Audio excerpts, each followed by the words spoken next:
श्री स्वामी समर्थ महाराजांना जन्म आणि मृत्यू दोन्ही नाही, मग ते प्रकट कसे झाले?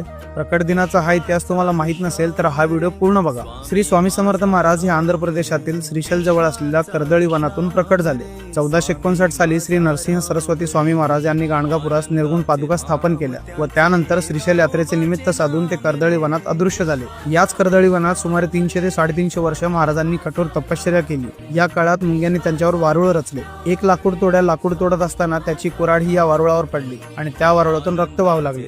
बघता क्षणी त्या वारुळातून एक अजानुबाहू तेजस्वी मूर्ती प्रकट झाली आणि तेच होते अक्कलकोटचे श्री स्वामी समर्थ महाराज. त्याच दिवसाला आपण प्रकट दिन म्हणून साजरा करतो. नंतर काशी, प्रयाग असे भ्रमण करत ते उत्तरेकडून दक्षिणेत आले. 1856 मध्ये स्वामी समर्थ महाराजांनी अक्कलकोटमध्ये प्रवेश केला आणि सगळ्यात आधी ते याच खंडोबा मंदिरमध्ये थांबले होते. स्वामींनी 22 वर्ष अक्कलकोटमध्ये वास्तव्य केले आणि अक्कलकोट हे तीर्थक्षेत्र झाले. अक्कलकोट ही एक अशी जागा आहे जिथे स्वामींनी आपली साधना केली, भक्तांना आशीर्वाद दिले आणि भिवू नकोस, मी तुझ्या पाठीशी आहे असा विश्वास दिला. तुम्हाला कधीही वेळ मिळाला तर एकदा अक्कलकोटला नक्की भेट द्या, कारण स्वामींच्या दर्शनाच्या वेळी एक वेगळीच आध्यात्मिक ऊर्जा जाणवते जी शब्दात सांगताच येणार नाही.